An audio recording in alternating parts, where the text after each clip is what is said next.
What is an unwritten law you abide by?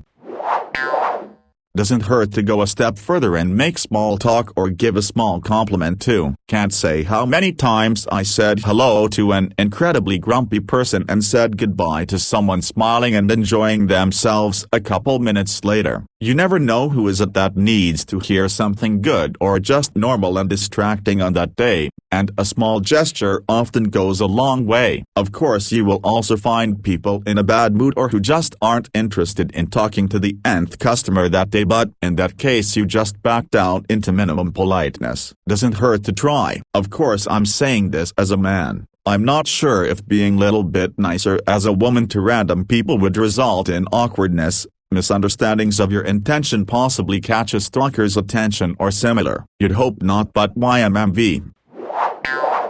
Few years back I used to visit this chicken place. It was always clean, employees always respectful and did a great job. One day I saw the manager walking around checking tables. Me being me, I walked up and asked if he was the manager. I could tell from his body language he was bracing for some bullshit. I then go, "Man, I just gotta tell you, this is the best damn chicken place I've ever been to. It's clean, food is always on point. You're doing a great damn job." The look on his face was priceless. I hope I made his day. Place was a shithole before he took over. Not even just for others' sake, but for their sake, too. I worked in a restaurant, and some parents would just let their toddlers and shit wander around while they stayed seated at their table. I remember when I found a 3-4-year-old waddling around a room away from his mom in a packed restaurant and almost lost my mind. I can't tell you how many times my instinct to swoop them up and scold the parent almost took over, but I had to remain professional. I don't mind a little rowdiness, but for the kids' sake, stop being inattentive. My parents would take my brother and I out to restaurants and other places when we were really little, all the way back to before I can even remember, and I just remember waitstaff, concierge, docents, etc. telling my parents we were such well-behaved kids. We tended to get kind of cool extras, like museum people taking us to off-exhibit areas, or restaurants giving us free dessert. Decades later, I became a server. I would straight up tell people when their kids were being really well behaved and pleasant, and try to get them treats and extras. Little me and bro didn't think we were doing anything exceptional. That's just how people are supposed to act in public. My mom never hit us or anything, but we would never have dared to do anything to embarrass her. If you didn't act right, you didn't get to go do cool shit. Full stop. One holiday season, I worked at Old Navy.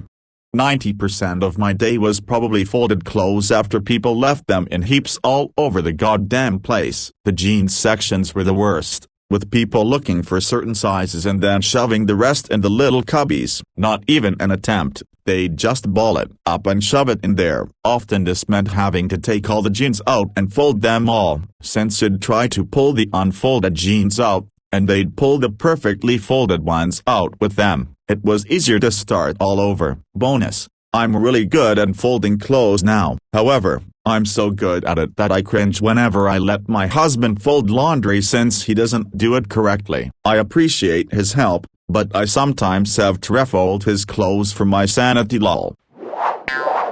This was kind of a big thing in the military. There's this presence of the idea that we're all best friends and brothers and sisters and inseparable and will die for everyone around us. I literally can't count the number of guys I'd see hit the pier overseas and take their rings off then head into town. Same guys would blow all their money, then come back to the ship asking for loans. We're boys, right? ? No dude. Your own wife can't trust you. I don't believe a fucking thing you say. Oh man, this reminds me of an argument I have with my dad all the time. He is often put into a management position to oversee other people, but they don't pay him for the extra work and he still has to do his actual job as well. He complains all the time about how lazy his workers are and how they don't care and how they get paid way too much. They don't listen to me, blah blah blah kind of shit. I keep telling him, They don't pay you to be supervisor, so it's not your problem. You aren't supervisor and don't have the authority that comes with the position and pay, and there are no consequences to ignoring you, so of course they will ignore you. They are only going to do what they feel they are being paid to do. He needs to complain about his pay, not his co-workers' pay. If his company wants him to do the work, they need to pay him. But he is a boomer and has that loyalty to the company at all costs mentality. Meanwhile, every single mistake gets laid on my dad, and more work. Sorry for the rant, it's just like so obvious. Want me to care? Pay me to care. That's how I see it. I don't owe a company jack shit. They pay me a fraction of the amount I make for them. That's the deal we made. Adding on to this, it's perfectly fine if you start a new job and the first day or two is stressful. You're not going to get it the first day, even if you have all the knowledge in the world. Most jobs usually give you a certain grace period, and they probably won't fire you unless you really fuck up. My rule is, if it doesn't get better after 2 weeks or you think you bit off more than you could chew, it's usually fine to quit. I only bring this up because when I was in elementary school, our teachers would constantly try and scare us like they're only gonna show you how to do it once, and if you mess up, they'll fire you. I've never had a job where this was the case. If you legitimately don't get it and ask for help, most bosses aren't gonna care. Rickstehen, Linksjaden, which is the German term for our unwritten rule that when you use an escalator, you use the right side if you want to just stand around and take a chilled ride, and that you use the left side if you're in a hurry and want to speed up the ride by additionally walking up/downwards. They tried to officially abolish it in Munich, but we aren't having it. We Germans love our escalator rules. Same. However, the flip side is, don't talk about group activities in front of people who aren't invited. Obviously, there is a difference between something coming up briefly and discussing it at length. I'll see you at the show next week is different from I can't wait to go to the show next week. What are you wearing? The second one is rude to do in front of people who aren't invited. I check on people's homes while they are away for extended periods. My unwritten law is that I must be above reproach. I would never snoop around someone's place, look in their dresser drawers, help myself to a beer in their fridge. Nothing. They are trusting me with their most valuable and potentially emotional asset. I can't ruin that trust. Once your reputation is shit, it remains shit. This is actually a big one when you live on a college campus. You don't realize how much boundary crossing happens because either your roommate doesn't realize it or they don't give a shit. I had a roommate who would always go through my drawers and steal my stuff. It was to the point where I had to hide my belongings from her. I wish more people believed this, but in my experience it is the biggest person who gets the armrest. I get the idea. The bigger you are, the less you fit into the little airplane seat, and the more you will be inclined to spill over into another person's space. But as a person on the smaller side, it would sure be nice if I actually got an armrest once in a while. That doesn't happen much where I'm from in California. I use reverse psychology instead. Put my blinker on so they speed up and then I can move over. However, I love using thank you waves to encourage kind road behavior, like someone waving me to turn first, go first at a stop sign, or even flashing their high beams to warn of a cop up ahead. Those people are the best. Never let them take you to a second location. Handy for when you're being kidnapped, but personally I apply it to all my nights out. Don't kick onto the club/city/casino when the pub is shutting. Just go home. Nothing good happens. Of course sometimes you're looking for a terrible, horrible, no good, very bad time, in which case you should absolutely go to the second/third/fourth locations. One of my favorite articles was something like the pitch for punctuality, but unfortunately seems like it was deleted from the site it was on. The main point was that when it comes down to it, time is all we have and it is our most valuable asset. To waste another human's time is not only disrespectful, it's demeaning and says my time on this earth is of more value than yours. It's a great article. This really bothers me. I manage an auto shop and run an extremely tight ship, tons of jobs, not enough employees, etc., and so being punctual is critical so that everyone gets their cars back on time. You wouldn't believe how many people nonchalantly walk in like 10, 15, 20, 30 minutes late. No apology, no care in the world. They don't understand that if everyone is 30 minutes late, that backs up work significantly. But if we are 23 seconds late beyond the estimated deadline, they are calling and complaining. There's one unwritten law that I wish everyone on social media would abide by. When there's even the smallest chance that the eyes of the world will be upon you, make your very best effort to entertain, inform, educate, or inspire, and always offer the highest quality of which you are capable. Write well, post only your own original content, attempt to add something unique to the world, and absolutely never substitute evidence-backed facts with speculation. If you're unwilling or unable to contribute in that way, and with that level of quality, feel free to consume. But consumption should be done in silence. After all, nobody likes it when you chew with your mouth open. Correct your mistakes, regardless of how seemingly inconsequential they might be, as soon as you become aware of them, and try your hardest to avoid repeating those mistakes in the future. If you are unable to correct a mistake, accept responsibility for it nonetheless. Above all, learn from it. In short, the unwritten law is as follows. If you can't contribute, improve yourself until you can. Until then, don't make it harder for others to contribute. Wrong. If you're looking for a long-term relationship, you might find a quality person the company has already screened for you, like I did, and I married mine after 9 years. Together a total of 14. Don't date a coworker unless you know for sure it is okay in your company's culture and there are other dating couples at work. Don't randomly hook up with coworkers as they will talk. Be sure you both want the same things and can face each other at work. 2. Be okay with losing your job over your relationship if someone finds out. Only date someone on the same power level that you are. No manager/employee stuff. I made the decision pretty early on in life that if I saw genuine injustice I would step in. If I hear a cry for help I will go. If I see a fire I will help. If I see someone fall and hurt themselves I will stop. You could just end up getting yourself into trouble, hurt, or getting sued, etc. Fine. I won't turn my back and look the other way. If I get fucked over for trying to do the right thing, then so be it. I'd rather die right than live wrong. I believed the same thing for a very long time until my friend insisted on me going out with her ex. They are still friends and I told her no many times because you do not date friends' exes. I finally conceded to one date, figuring we'd realize we had nothing in common except her and never speak again.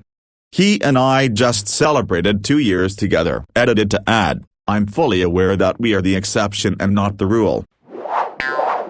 Hate takes your time, your thoughts, your life. It takes spices away from you until it's not worth your energy. A lot of people think you lose when you hate someone, but in reality, you only lose when you don't have a plan to hurt them.